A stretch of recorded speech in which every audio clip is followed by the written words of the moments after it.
Yeah, good morning, students. It's my pleasure to introduce this topic on the collision resolution technique, part one. So now I would like to share my screen.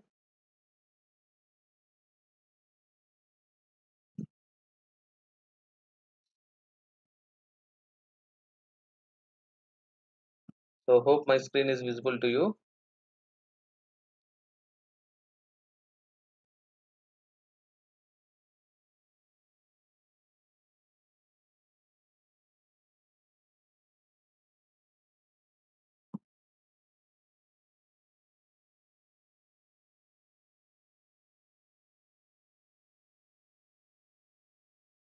Yeah, this is week 13, lecture one, collision resolution techniques. So summary of the previous CDT is that in previous classroom discussion topic, we introduced about hashing technique. So hashing is a technique which maps key value pairs into a hash table data structure. A hashing function is used to map these key value pairs. So we defined a hash function as a mathematical function. So when applied to a particular key value, so it will produces an index in the hash table so that it will be stored in that particular index location in the hash table. So properties of a good hash function are it should be low cost of computation and easy to compute, and the that is easy to compute means determinism, it should satisfy that. And another important property is uniformity. The key values has to be mapped to the hash table uniformly. So in this CDT, we already discussed about the different types of hash functions like division method, multiplication method, mid square method, and folding method. These are the four different types of hashing functions we discussed in the previous CDT. Now the current classroom discussion topic objectives is that, so we would like to discuss about the collision resolution techniques like linear and quadratic probings. These are the two different techniques we would like to discuss in this particular session.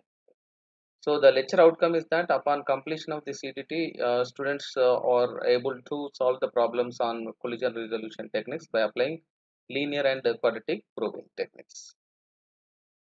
So what do you mean by a collision? So collision is nothing but we can call it as a probe. So whenever a particular key value is mapping to already occupied location in the hash table, then we will say that collision is occurred. So once the collision is occurred, we require a method to resolve that particular collision, and that method is called it as a collision resolution technique.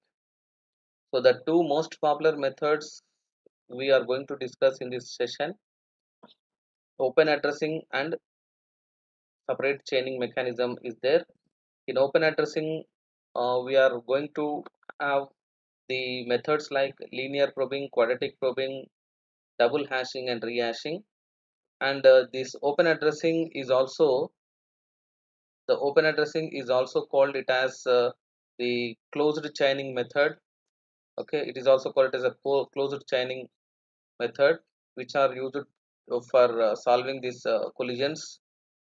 So here, when a key is mapped to a particular memory location in the hash table, then the value it holds is checked. If the location is free, then the data value can be stored in that particular location. If the location is already occupied with some other value, then we would like to examine other locations in that particular hash table by some systematic procedure in the forward direction to find a free location in that table. Even if a single free location is not found, then we have an overflow condition. So here the process of examining memory locations in the hash table is called it as a probing. The open addressing technique can be implemented by using the following four different types of techniques: linear probing, quadratic probing, double hashing, and rehashing. So these four techniques comes under open addressing technique. So we can also call it as a closed hashing method. So now we would like to discuss about linear probing. So the simplest approach to solve the collisions is linear probing. So in this technique, if a value is already mapped to a location which is generated by h of k, then the following hash function is used to resolve that collision. So h of k comma I is equal to h dash of k plus I mod m, where m is the size of the hash table, and h dash k is equal to k mod m, and where I is the probe number, so which varies from 0 to m minus 1. The I value varies from 0 to m minus 1. That is the probe number, that is the collision number, we can say it as. So this is what we are using this linear probing hash function we are using to resolve this collision. Now we will see a simple example here. Consider a hash table of size 10. So once you consider an hash table of size 10, m is equal to 10. Using linear probing, insert the following keys. Insert the following keys: 72, 27, and 36. Okay, 72, and again we have 27, and later we have 36, 24, like that into the hash table. So let us assume that h dash of k is equal to k mod m, where m is equal to 0. So if m is equal to 0, that is the hash table size is 10. So you will consider the hash table indexes varies from 0 to 9. So initially hash table locations are empty. So we will indicate with minus 1. Every location is initially minus 1. Now during step 1, now the key value 72. So we have to find this h of 72 comma 0. This is a probe or collision value, I value. So initially there is no collisions while you are inserting 72. We will keep I value as 0. So is equal to 72 mod 10 plus I mod 10. So this is nothing but 2 mod 10, which is equal to 2. That means we will see in hash table of second location, here we have minus 1. That means it is a empty location. So we can insert 72 at this location without any collision. Fine. So after step 1, this is the hash table. 72 is inserted in the second location. Step 2, 27. Again 27 mod 10 plus 0 mod 10. So 7 mod 10. So that means T of hash table of 7th location we have to see. So hash table of 7th location is already empty, minus 1. So we can insert 27 at this location. Fine. So without any collision. Now 36, key value 36 you want to store. So 36 means 6th location. So we have to see in 6th location, table of 6th location, minus 1 is there. So that means empty. So now you can insert in the 6th location 36 you can insert. Similarly, key value 24 you want to insert now.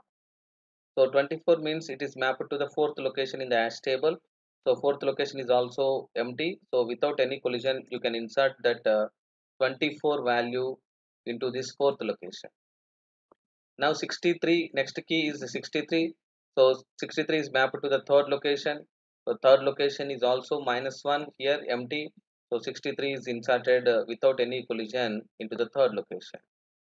Next 81, 81 is mapped to index location 1.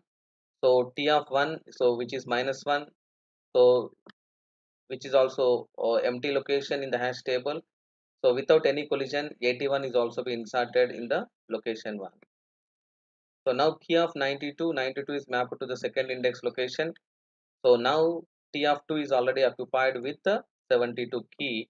So we cannot store the 92 key in T of 2. Therefore, we have to try again for the next location. That is the probe I is equal to 1. So we will say that the collision 1 is occurred for inserting the key 92. So we will substitute I value 1 into this hash function h of 92 comma 1, which is equal to 92 mod 10 plus 1 mod 10. So which is equal to 2 plus 1 mod 10, which is equal to 3. So now we will check whether T of 3. So T of 3 is also already occupied. So we cannot store the key 92 in T of 3. So therefore we try for the next location. Thus I is equal to 2. That is the probe number 2. So this time the key 92 we will apply to the hash function like this: h of 92 comma 2, which is equal to 92 mod 10 plus 2 mod 10. So this is equal to 4. So now we will see that t of 4. So t of 4 is also occupied with 24. So we cannot store 92 in t of 4. Therefore, we again try for the next location. That means the probe number I is equal to 3 this time.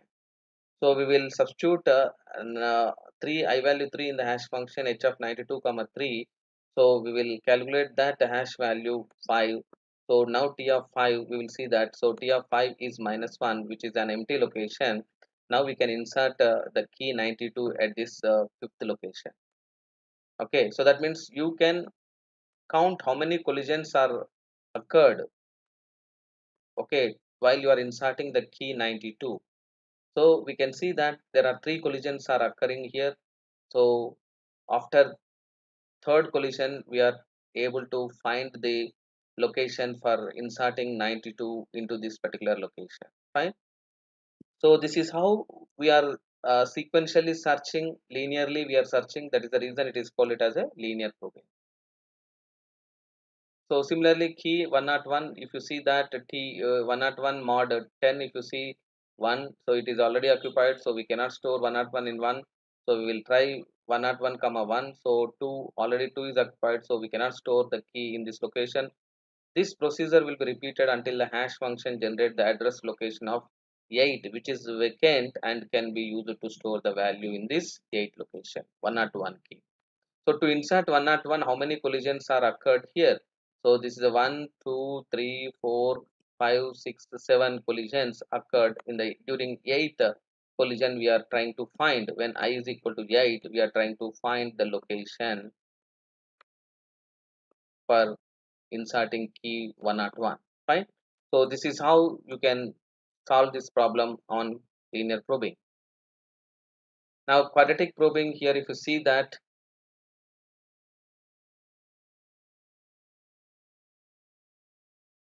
in this technique, if a value is already stored at a location generated by h of k, then the following hash function is used to resolve the collision using quadratic probing method. So h of k comma I is equal to h dash of k plus c1 into I, okay, c1 into I plus c2 into I square mod m. So where m is the size of the hash table and h dash of k equal to k mod m, and I is the probe number that varies from 0 to m minus 1, and C1 and C2 are the constants such that C1 and C2 is not equal to 0. So quadratic probing eliminates the primary clustering problem which is identified in linear probing, because instead of doing a linear search, it does a quadratic search. So similar same example, if you consider, if you are inserting the keys with a hash table of size 10, and you take C1 equal to 1 and C2 is equal to 3, and the hash function h dash of k equal to k mod m and m is equal to 10. So initially the hash table is size is 0 to 9, and all values are stored here minus 1, indicating that all the entries are empty. Now we have h of k comma I is equal to h dash of k plus c1 into I plus c2 into I square mod m. So now if you want to insert k equal to 72, so h of 72 comma 0 equal to 72 mod 10 plus 1 into 0 plus 3 into 0 mod 10, which is equal to 2.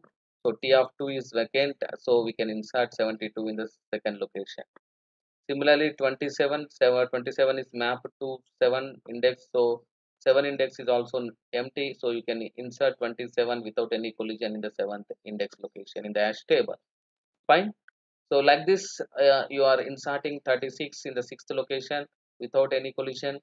Similarly, 24 you are inserting without any collision, and 63 you are inserting in third location without any collision, and 81 you are also inserting without any collision in the location 1.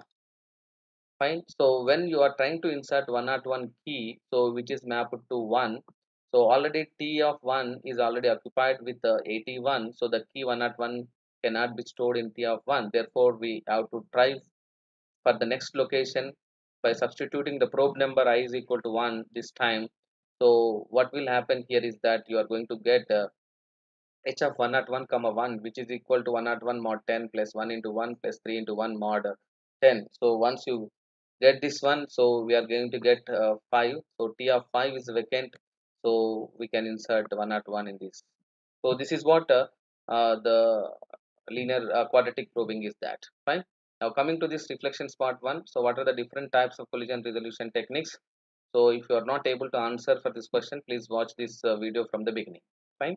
So here the lecture outcomes are revisited. After completion of this today's session, you should be able to solve the problems using collision resolution methods like linear probing and as well as quadratic probing. So summary of the session is that just we discussed about collisions occur when the hash function maps two or more different keys to the same location. So obviously we need a method to resolve this problem. So which is called it as a collision resolution techniques. The two popular collision resolution techniques are open addressing and separate chaining. So in open addressing, we have four different types of techniques like linear probing, quadratic probing, double hashing, and rehashing. So quadratic probing eliminates the primary clustering phenomena of linear probing. Just we have seen these two different types of techniques in this particular CDT, linear probing and quadratic probing. In the coming CDT, we would like to discuss about the remaining two methods, double hashing and rehashing. So this is a lecture level practice problem. Consider a hash table with size 10 using linear probing. Insert the following keys into the hash table and identify how many collisions occurred while you are inserting that. So further readings on this particular topic, you can refer this material. Fine. So thank you, Vendor.